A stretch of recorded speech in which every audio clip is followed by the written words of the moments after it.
വോട്ടുകൾ എങ്ങോട്ട് വീഴുന്നുവെന്നതാണ് രാജ്യത്തെ തിരഞ്ഞെടുപ്പുകളെ നിർണായകമാക്കുന്നതെന്ന് കഴിഞ്ഞ കുറച്ചു വർഷങ്ങളായി മുന്നണികളുടെ പ്രകടന പത്രികയിൽ നിന്ന് തന്നെ വ്യക്തമാണ്. പോളിംഗ് ശതമാനത്തിൽ വിട്ടുപോയ ഭാഗങ്ങളിലെ കൂടിച്ചേരലുകൾ വലിയ മാറ്റം സൃഷ്ടിക്കുന്നുവെന്ന് കണ്ട പ്രകടന പത്രികകളിൽ ബേട്ടിയും ദീദിയും നാരിയും മഹിളയും എല്ലാം ചേർന്ന പ്രഖ്യാപനങ്ങൾ സ്ഥിരം അടവുകളായി മാറിക്കഴിഞ്ഞു.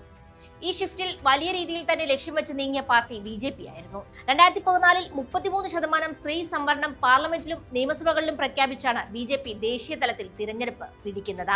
കാര്യം ഇതുവരെ പ്രാവർത്തികമായിട്ടില്ലെങ്കിലും 2023 നാരി ശക്തി വന്ദൻ ബില്ല് സർക്കാർ പാസാക്കിയെടുത്തു. 2014 പറഞ്ഞ 33% സംവരണം ഇനി 2029 ലോക്സഭാ തെരഞ്ഞെടുപ്പിൽ ശരിയാക്കിയെടുക്കാമെന്നാണ് ഇപ്പോൾ പറയുന്നത്. ഗ്യാസ് സിലിണ്ടറിലെ ഉജ്ജ്വല യോജന കാലങ്ങൾക്ക് മുന്നേ പെട്രോൾ പമ്പിലെ ബാനറുകളിൽ വലിയ ചിത്രമായെങ്കിലും പലപ്പോഴും വാർത്തകളിൽ നിറഞ്ഞത് ഉദ്ദേശഫലം കിട്ടാതെ വാഗ്ദാനം മാത്രമായി നിന്നതുകൊണ്ടാണ്. അടുത്തിടെ ചർച്ചയായത് ഡൽഹി തെരഞ്ഞെടുപ്പിലെ സൗജന്യ ദീപാവലി സിലിണ്ടർ വാഗ്ദാനത്തിന്റെ പേരിലാണ്. BJP അധികാരത്തിൽ വന്നാൽ സിലിണ്ടർ ഫ്രീ തരാമെന്ന ദീപാവലി ഓഫറിൽ പറഞ്ഞത് കിട്ടാതെ വന്നപ്പോൾ ഗ്യാസ് വണ്ടി തടഞ്ഞ ഡൽഹിയിലെ പെണ്ണുങ്ങൾ സിലിണ്ടറുകൾ തൂക്കിയെടുത്തുകൊണ്ട് പോയപ്പോഴാണ്.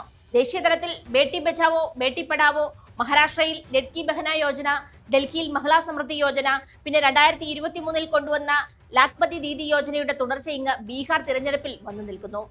1 കോടി സ്ത്രീകളെ ലാഖ്പതി ദീദിമാരാക്കുമെന്നതാണ് ബീഹാറിലെ പ്രകടന പത്രികയിൽ NDA അവകാശപ്പെടുന്നത്. NDA പ്രകടന പത്രികയിൽ സ്ത്രീകൾക്ക് വ്യക്തമായ ശ്രദ്ധ നൽകി തന്നെയാണ് ബീഹാറിൽ ഭരണവിരുദ്ധ വികാരം ബാധിക്കാതെ ഭരണം നിലനിർത്താനുള്ള നിതീഷ് കുമാർ JDU-വിന്റെയും BJP-യുടെയും ശ്രമം. മുഖ്യമന്ത്രി മഹിളാ റോസ്കർ യോജന പ്രകാരം സ്ത്രീകൾക്ക് 2 ലക്ഷം രൂപ വരെ സഹായം വാഗ്ദാനം ചെയ്യുന്നുണ്ട്. സ്വാശ്രയത്വം പ്രോത്സാഹിപ്പിക്കുന്നതിനായാണ് സ്ത്രീകൾക്ക് 2 ലക്ഷം രൂപ വരെ സാമ്പത്തിക സഹായം നൽകുക. 1 കോടി സ്ത്രീകളെ ലഖ്പതി ദീദികളാക്കുമെന്നും കൂടാതെ വനിതാ സംരംഭകരെ കോടീശ്വരന്മാരാക്കുന്ന ഒരു മിഷൻ ക്രോർ പതിയും BJP-യും NDA മുന്നണിയും വാഗ്ദാനം ചെയ്യുന്നുണ്ട്. ഇന്ത്യ ബ്ലോക്ക് പ്രകടന പത്രികയിൽ മയി ബഹൻ മാൻ യോജന എന്നൊരു പദ്ധതിയിൽ സ്ത്രീകൾക്ക് 5 വർഷത്തേക്ക് പ്രതിമാസം 2500 രൂപ ലഭിക്കുമെന്ന തിരഞ്ഞെടുപ്പ് പ്രഖ്യാപനം നേരത്തെ നടത്തിയതിനാൽ അതിനെ നേരിടാൻ കൂടിയാണ് ബീഹാറിലെ NDA പ്രഖ്യാപനങ്ങൾ. 50 ലക്ഷം പുതിയ കോൺക്രീറ്റ് വീടുകൾ നിർമ്മിച്ചു നൽകുമെന്നും സൗജന്യ റേഷൻ, 125 യൂണിറ്റ് സൗജന്യ വൈദ്യുതി, 5 ലക്ഷം രൂപ വരെ സൗജന്യ ചികിത്സ, പ്രധാനമന്ത്രി ആവാസ് യോജന പ്രകാരം സാമൂഹ്യ സുരക്ഷാ പെൻഷൻ എന്നിവ നൽകുമെന്നും NDA വാഗ്ദാനം ചെയ്തിട്ടുണ്ട്. ബീഹാറിൽ 4 അന്താരാഷ്ട്ര വിമാനത്താവളങ്ങൾ നിർമ്മിക്കുമെന്നും രാജ്യത്തെമ്പാടും മോദി സർക്കാർ നിർമ്മിച്ച എക്സ്പ്രസ് ഹൈവേകൾ വെള്ളക്കെട്ടിലാടുന്ന ആൾക്കാരെ ശ്വാസം മുട്ടിക്കുകയും ഇടിഞ്ഞു വീഴുകയും ചെയ്യുന്ന കാലത്ത് 7 എക്സ്പ്രസ് വേകളും നിർമ്മാണം ഉൾപ്പെടുന്ന പ്രധാന അടിസ്ഥാന സൗകര്യ മുന്നേറ്റം ബീഹാറിലും BJP വാഗ്ദാനം ചെയ്യുന്നുണ്ട്. ബീഹാറിൽ കഴിഞ്ഞ കുറച്ചു നാളുകളായി പാലങ്ങൾ തകർന്നു വീഴുന്നത് സ്ഥിരമായതിനാൽ വലിയ വാഗ്ദാനങ്ങൾ അതിൽ വേണ്ടെന്ന് NDA മുന്നണി കരുതിയിട്ടുണ്ടാവും. അടുത്തിടെ 17 ദിവസത്തിൽ 12 പാലം വരെ തകർന്നു വീഴുന്നത് ഞെട്ടലോടെ ഏവരും കണ്ടതാണ്. കൃഷിക്കാർക്കും ദളിതർക്കും ബീഹാറിലെ 36% വരുന്ന അതിദരിദ്രർക്കുമെല്ലാം വലിയ വാഗ്ദാനങ്ങൾ ഭരണ തുടർച്ചയ്ക്കായി NDA മുന്നണി നൽകിയിട്ടുണ്ട്.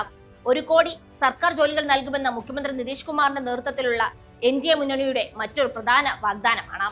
കേന്ദ്രമന്ത്രിയും BJP ദേശീയ അധ്യക്ഷനുമായ JP നഡ്ഡ, മുഖ്യമന്ത്രി നിതീഷ് കുമാർ, കേന്ദ്രമന്ത്രിയായ ഹിന്ദുസ്ഥാനി ആവാം മോർച്ച നേതാവ് ജിതിൻ റാം മഞ്ചി, കേന്ദ്രമന്ത്രിയും LJP രാംവിലാസ് അധ്യക്ഷനുമായ ചിരാഗ് പസ്വാൻ, RLM നേതാവ് ഉപേന്ദ്ര കുഷ്വാഹ എന്നിവരെല്ലാം ചേർന്ന NDA മുന്നണി നേതാക്കളാണ് പട്നയിൽ വെച്ച് പ്രകടന പത്രിക പുറത്തിറക്കിയത്. 243 അംഗ ബീഹാർ നിയമസഭയിലേക്കുള്ള വോട്ടെടുപ്പ് നവംബർ 6, 11 തീയതികളിൽ 2 ഘട്ടങ്ങളിലായാണ് നടക്കുക. ബീഹാറിൽ നിതീഷിനെ നിഷ്പ്രഭമാക്കി BJP-യുടെ ജൈത്രയാത്ര തുടരുമോ അതോ നിതീഷിന്റെ കസേര മോഹങ്ങൾ BJP-ക്ക് വിനയാകുമോ എന്നതാണ് ഈ തിരഞ്ഞെടുപ്പിനെ നിർണായകമാക്കുന്ന ദേശീയ രാഷ്ട്രീയ പ്രസക്തമായ ചോദ്യം. ഇന്ത്യ മുന്നണി വിജയിച്ചാൽ അതും ദേശീയ രാഷ്ട്രീയത്തിൽ പ്രതിപക്ഷ കക്ഷികളുടെ ശക്തിപ്പെടലിന് വഴിവെക്കും. തൂക്ക് മന്ത്രിസഭയാണെങ്കിൽ നിതീഷ് കുമാറിന്റെ സ്ഥിരം കസേരകളി ഇരു മുന്നണിയും സഹിക്കേണ്ടി വരും. എന്തായാലും ബീഹാറിന്റെ ഫലം നവംബർ 14 അറിയാം.